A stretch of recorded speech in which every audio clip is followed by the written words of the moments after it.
আলামিনের কাছে বললেন, وَإِذْ يَرْفَعُ إِبْرَاهِيمُ الْقَوَاعِدَ مِنَ الْبَيْتِ وَإِسْمَاعِيلُ رَبَّنَا تَقَبَّلْ مِنَّا إِنَّكَ أَنْتَ السَّمِيعُ الْعَلِيمُ رَبَّنَا وَاجْعَلْنَا مُسْلِمَيْنِ لَكَ وَمِنْ ذُرِّيَّتِنَا أُمَّةً مُسْلِمَةً لَكَ وَأَرِنَا مَنَاسِكَنَا وَتُبْ عَلَيْنَا إِنَّكَ أَنْتَ التَّوَّابُ الرَّحِيمُ। মহান রব্বুল আলামিনের কাছে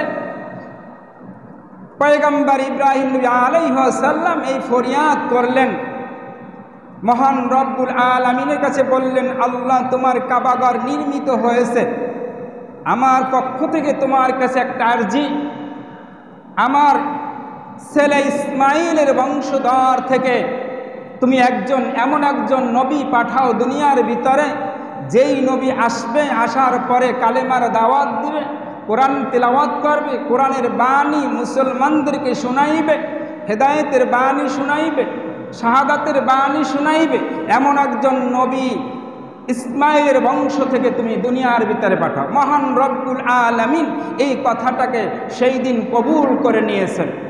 ইসমাইল নবী আলাইহিস সালামের বংশধর থেকে একজন মাত্র নবী আসছেন, সেই নবী হইল আপনার আমার পয়গম্বর আরবি সাল্লাল্লাহু আলাইহি ওয়াসাল্লাম। ইসহাক নবী আলাইহিস সালামের বংশধর থেকে ৭০,০০০ নবী আসছে, কিন্তু ইসমাইল নবী আলাইহিস সালামের বংশধর থেকে একজন নবী আসছে, সেই নবী হলো আপনার আমার নবী মুহাম্মদুর রাসূলুল্লাহ সাল্লাল্লাহু আলাইহি ওয়াসাল্লাম। সেই নবীর উম্মত আমরা হয়েছি। মহান রব্বুল আলামিনের হুকুম অনুযায়ী ইব্রাহিম নবী আলাইহিস সালামকে কুরবানি করার জন্য বললেন। এই কুরবানি শুধু ইব্রাহিম নবী আলাইহিস সালামের সময় না, এই কুরবানি সেই আদম নবী আলাইহিস সালাম থেকে শুরু। সেই সময় থেকে কোরবানি, সেই সময়ের কোরবানি ছিল যার উপর কোরবানি ওয়াজিব হয়েছে, ওই বান্দা কোরবানি দিত। কোরবানি করার পরে ওই যে পশু জবাই করত, ওই জবাইকৃত পশুর গোশত জমিন খালি জায়গায় রাখত। যার কোরবানি কবুল হতো, মহান রব্বুল আলামিনের পক্ষ থেকে আসমান থেকে এক আগুনের দালা এসে, আগুন একটা টুকরা এসে ওই গোশতটাকে পোড়ায়া ফেলাইত। তাতে বোঝা যাইত ওনার কোরবানি কবুল হয়েছে। যার কোরবানি কবুল হইতো না, ওই গোশতটা আর পোড়াইত না। সেই আদম নবী আলাইহিস সালাম থেকে এরকমের করতে করতে ইব্রাহিম নবী আলাইহিস সালাম পর্যন্ত আসার পরে মহান রব্বুল আলামিন ইব্রাহিম নবী আলাইহিস সালামকে স্বপ্নে দেখাইতেছে, তোমার প্রিয় বস্তু আমার রাস্তায় কোরবানি করো। ইব্রাহিম নবী আলাইহিস সালাম স্বপ্নে দেখলেন রাতের বেলা মহান রব্বুল আলামিন স্বপ্নে দেখাইতেছে, ইব্রাহিম বন্ধু, তুই আমার রাস্তায় তোমার প্রিয় বস্তু কোরবানি করো। ইব্রাহিম নবী আলাইহিস সালাম সকালবেলা চিন্তায় পড়ে গেলেন। মহান রব্বুল আলামিন স্বপ্নে দেখাইলেন আমার প্রিয় বস্তু কোরবানি করার জন্য। ইব্রাহিম নবী আলাইহিস সালাম সকালবেলা উঠিয়া 100 দুম্বা কোরবানি করে দিলেন। পরের রাত্রে আবার স্বপ্নে দেখাইলেন তোমার প্রিয় বস্তু কোরবানি করো। তার মানে যেই কোরবানি করছে ওইটা মহান রব্বুল আলামিনের দরবারে কবুল হয় নাই, যার জন্য মহান রব্বুল আলামিন আবার স্বপ্নে দেখাইলেন। পরের দিন ইব্রাহিম নবী আলাইহিস সালাম 100 ছাগল কোরবানি করে দিলেন। স্বপ্নে আবার দেখাইলেন তোমার প্রিয় বস্তু কোরবানি করো। তাতে বোঝা গেল যে ওই কোরবানি আল্লাহর দরবারে কবুল হয় না। মহান রব্বুল আলামিন স্বপ্নে আবার দেখাইলেন তোমার প্রিয় বস্তু কোরবানি করো। তখন চিন্তা করতেছে যে আমার প্রিয় বস্তু কি হতে পারে? আমার প্রিয় বস্তু একমাত্র আমার ইসমাইল ছাড়া আর কিছুই হতে পারে। ভাজান দেখেন, সন্তানকে এখন কোরবানি করার জন্য মহান রব্বুল আলামিন হুকুম করেছেন। আসলে কি সন্তানকে কোরবানি করার হুকুম করেছেন, না মহান রব্বুল আলামিন তার দিলের তামান্না পরীক্ষা করার জন্য বলছেন? মহান রব্বুল আলামিন তার দিলের তামান্না পরীক্ষা করার জন্য বলছেন তোমার প্রিয় বস্তুকে কোরবানি কর। পরের দিন সকালবেলা তার সন্তান ইসমাইল আলাইহিস সালামকে ডাকিয়া বলতেছেন, হে আমার সন্তান, মহান রব্বুল আলামিন আমাকে স্বপ্নে দেখাইছে আমার প্রিয় বস্তুকে কোরবানি করার জন্য।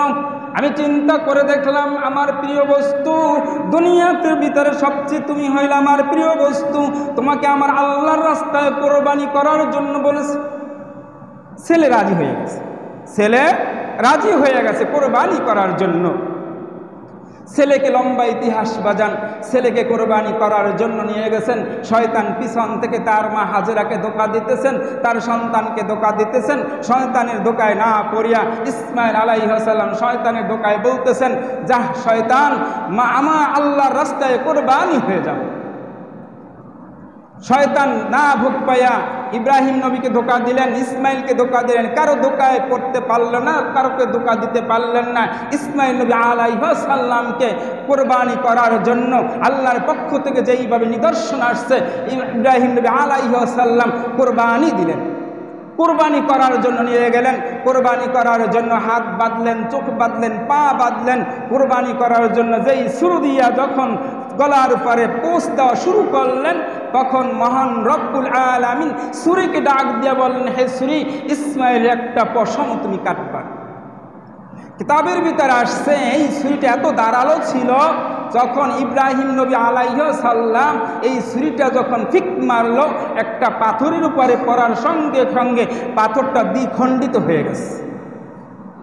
মহান রব্বুল আলামিন ইসমাইলকে সরাইয়া, ইব্রাহিম নবীর আলাইহিস সালামের চক্ষু বন্ধ ছিল, বাধা ছিল, ইব্রাহিম নবী আলাইহিস সালামের সামনে থেকে ইসমাইল আলাইহিস সালামকে সরাইয়া সেখানে একটা 4 পাওয়ালা দন্ত্র মহান রব্বুল আলামিন জিব্রাইলের মাধ্যমে শোয়াইয়া দিলেন।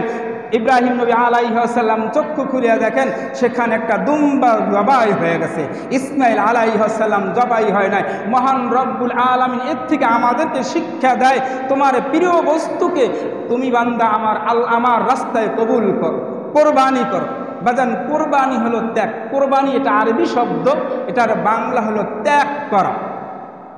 এজন্য মহান রব্বুল আলামিন আপনার আমার হায়াতের জিন্দেগির ভিতরে প্রতি বছর এই কোরবানি আসতেছে। এজন্য আল্লাহর হাবিব সাল্লাল্লাহু আলাইহি ওয়াসাল্লাম বলেন, মহান রব্বুল আলামিন বলতেছেন, আমার যেই বান্দার কোরবানি দেওয়ার মতন সামর্থ্য আছে, আমার যেই বান্দার কোরবানি দেওয়ার মতো সামর্থ্য আছে, সেই বান্দা যদি কোরবানি না দেয়, সে যেন আমার ঈদগাহে না আসে, সে যেন আমার ঈদগাহে না আসে। এজন্য আমাদের যাদের কোরবানি করার মতন সামর্থ্য আছে, আমরা প্রত্যেকেই কোরবানি করার চেষ্টা করব। কোরবানি করব কার জন্য? আল্লাহর জন্য করব। গোশত খাওয়া মাকসাদ না, গোশত খাওয়া আপনার আমার উদ্দেশ্য না, গোশত খাওয়া উদ্দেশ্য না, আপনার আমার একমাত্র আল্লাহর রাস্তায় কোরবানি করব। দিলটা থাকবে আল্লাহর জন্য। যেইভাবে ইব্রাহিম নবী আলাইহিস সালাম তার সন্তানকে কোরবানি করে দেখায়া দিছে মহান রব্বুল আলামিনকে, যেইভাবে মহান রব্বুল আলামিনের হুকুম অনুযায়ী ইব্রাহিম নবী আলাইহিস সালাম তার সন্তানকে কোরবানি করে দেখায়া দিছে, আল্লাহ আমি তুমি পরীক্ষা করতেছো, তোমার পরীক্ষায় যেন আমি আল্লাহর তোমার কাছে জয়ী হতে পারি, এই চিন্তা চেতনা ধারণা নিয়ে ইব্রাহিম নবী আলাইহিস সালাম তার সন্তানকে কোরবানি করেছেন। এইখানে তার চিন্তা চেতনার ভিতরে কোনো বিন্দু মাত্র লেশ ছিল না। মহান রব্বুল আলামিন তার চিন্তা চেতনাকে কবুল করে সেইখানে একটা 4 পাওয়ালা একটা জন্তু জবাই হয়ে গেছে। তার মানে এখান থেকে বোঝানো হয়েছে